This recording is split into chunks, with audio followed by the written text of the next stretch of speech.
سیاہ لباس میں ملبوس وہ منحنی سی بوڑھی عورت عموماً بدھ کے روز سپہر کے وقت اپنی الو جیسی چھوٹی چھوٹی کالی آنکھوں سے چیزوں کو گھورتے ہوئے اس شاپنگ اسٹور میں نظر آ جاتی تھی۔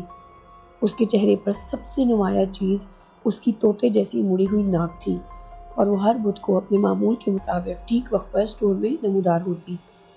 وہ ہمیشہ اپنی خریداری کے بدلے نقد رقم ادا کرتی۔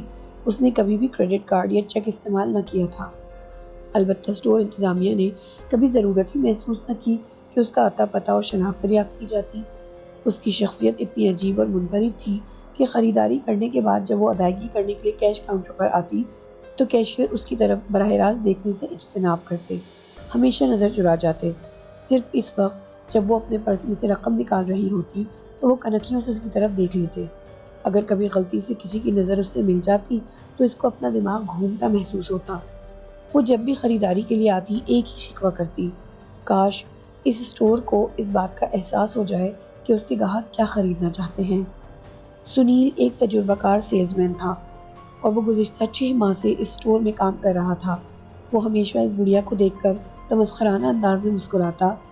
ایک روز جب وہ بڑھیا اپنے سامان کی ٹرالی ایک کونے میں روک کر خود سامان اٹھا کر اسٹور سے باہر جانے لگی، سنیل مزاحیہ انداز میں اپنے ساتھی ملازم سے بولا، مجھے تو یہ بڑھیا کم اور پرانی فلموں کی جادوگرنی زیادہ لگتی ہے۔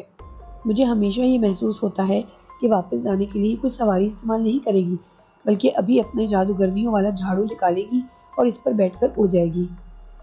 28 سالہ رام گوپال اس اسٹور کا نوجوان مینیجر تھا جو تھوڑا عرصہ پہلے ہی ایک بڑے شوہر سے یہاں ٹرانسفر ہوا تھا۔ اس کی شہرت ایک نہایت سخت گیر مینیجر کی تھی اور وہ اس اسٹور کو بھی ایک ڈکٹیٹر کی طرح چلا رہا تھا۔ اس کو ڈسپلن کا خپ تھا۔ اس نے بڑھیا کے متعلق سنیل کی یہ بات سن لی۔ الفاظ سنتے ہی اس کا پارا چڑھ گیا اور وہ سنیل کو شانے سے پکڑ کر اپنی طرف کھینچتے ہوئے چیخا، بہت ہو چکی، میں تمہیں گاہکوں سے مذاق اور ان کی تحقیر کی اجازت نہیں دے سکتا۔ بے شک وہ بڑھیا عجیب ہے مگر قابل عزت ہے۔ سنیل نے شرم سے سر جھکا لیا۔ اس کا چہرہ سرخ ہو گیا تھا۔ مجھے افسوس ہے مسٹر گوپال، میں تو صرف مذاق کر رہا تھا۔ اس نے اپنی صفائی پیش کی۔ گوپال نے غصیلی نگاہوں سے اس کو گھورا اور بولا، آئندہ ایسی حرکت نہ ہو، اب جاؤ اور اپنا کام کرو۔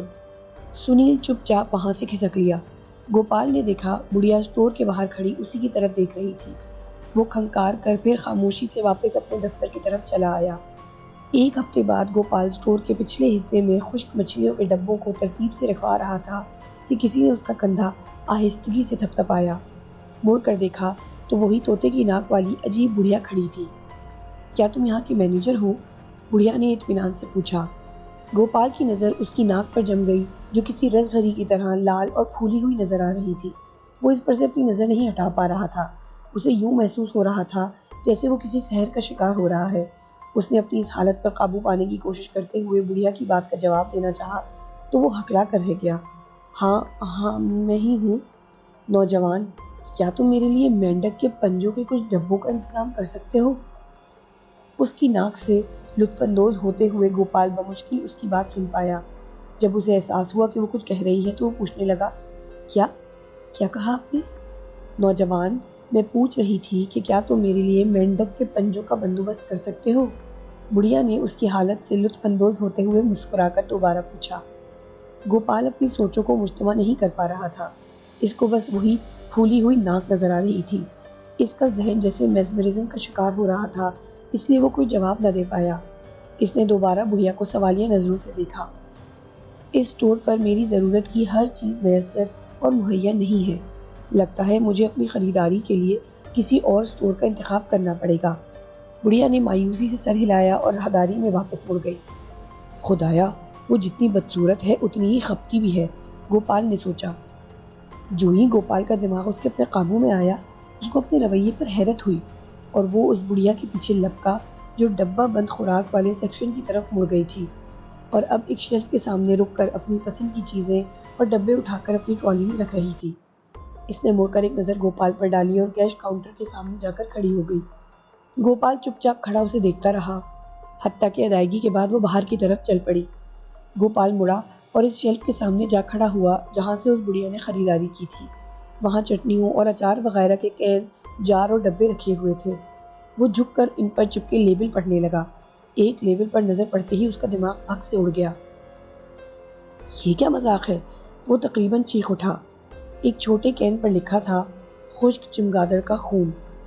ایک دوسرا جار عجیب قسم کے پیلے رنگ کے محلول سے بھرا ہوا تھا جس میں چھوٹے چھوٹے ذرے تیر رہے تھے اور اس پر لکھا تھا چھپکلی کی آنکھیں۔ یہ سب ڈبے اچار کے ڈبوں کی طرح ہی تھے اور ایک بہت ہی مشہور کمپنی کے تیار کردہ تھے، مگر اس سے پہلے ان پر یہ لیبل تو لگے ہوئے نہیں تھے۔ اس نے ان پر لکھے الفاظ بلند آواز میں دہرانے شروع کر دیے۔ ہر ایک پر مختلف نام درج تھا: مینڈک کی زبان، چوہے کی کریم، مکڑی کے جالے کا سوپ، بھنے ہوئے ٹڈے۔ کیا واہیات نام تھے! گوپال اسٹور کے کسی ملازم کی تلاش میں ادھر ادھر دیکھنے لگا۔ اسے محسوس ہوا کہ یہ سب کسی کا مذاق ہے، مگر آس پاس کوئی نہ تھا۔ وہ وہاں بالکل تنہا کھڑا تھا۔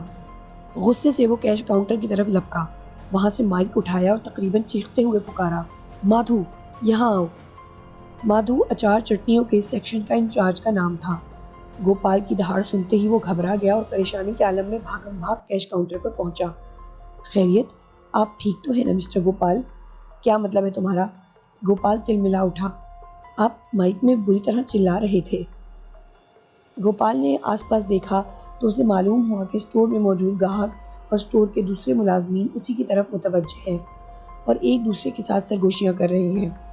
اپنے آپ کو سنبھالتے ہوئے اس نے اپنے تاثرات درست کیے اور جہاں مادھو کو بازو سے پکڑ کر اس شیلف کی طرف مڑ گیا جہاں سے اس بڑھیا نے خریداری کی تھی، اور اب وہاں عجیب و غریب لیبل والے کین اور جار پڑے ہوئے تھے۔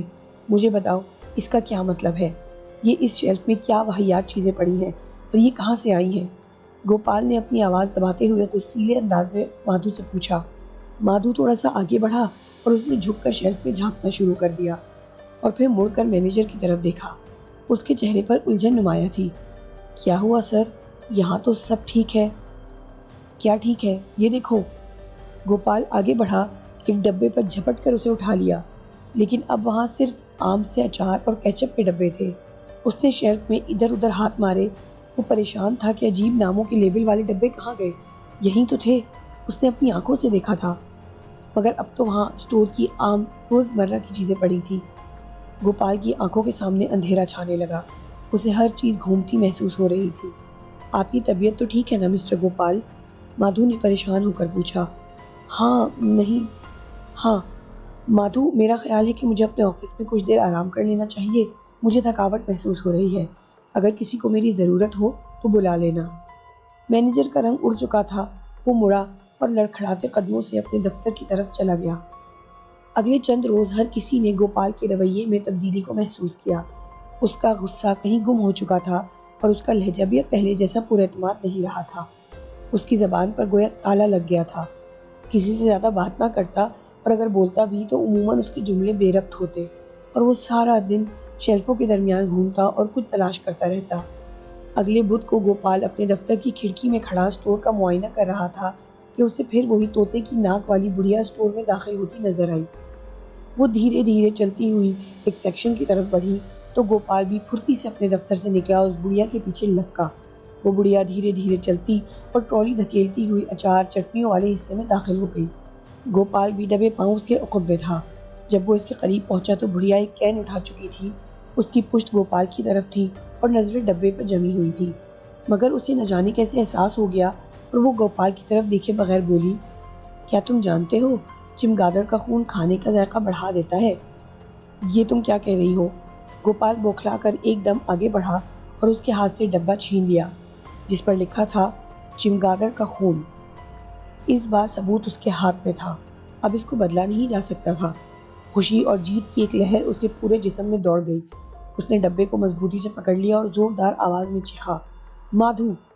مینیجر کی چیخ سنتے ہی مادھو گرتا پڑتا گولی کی رفتار سے اس کے پاس پہنچا۔ یس مسٹر گوپال۔ گوپال کے چہرے پر فتح کی خوشی تھی۔ اس نے خشک چمگادڑ کا خون والا ڈبہ مادھو کے ہاتھ میں تھما دیا۔ دیکھو، یہ ہے وہ چیز جس کے متعلق میں تمہیں اس دن بھی بتا رہا تھا اور تم مان نہیں رہے تھے۔ یہ چیز ہمارے اسٹور میں آئی کہاں سے؟ مادھو نے ڈبے کو غور سے دیکھا اور پھر اسے واپس مینیجر کو تھما دیا۔ اس کی آنکھوں میں حیرت اور خوف تھا۔ سر، اس کین کے ساتھ کیا مسئلہ ہے؟ یہ تو ایک عام سا فالسے کی چٹنی کا کین ہے۔ کیا مطلب؟ مینیجر چیخ اٹھا اور کین کو ہوا میں لہراتے ہوئے کہنے لگا، یہ چمگادڑ کا خون ہے۔ اس بڑھیا نے مجھے یہی کہا ہے، خود پوچھ لو اس بڑھیا سے۔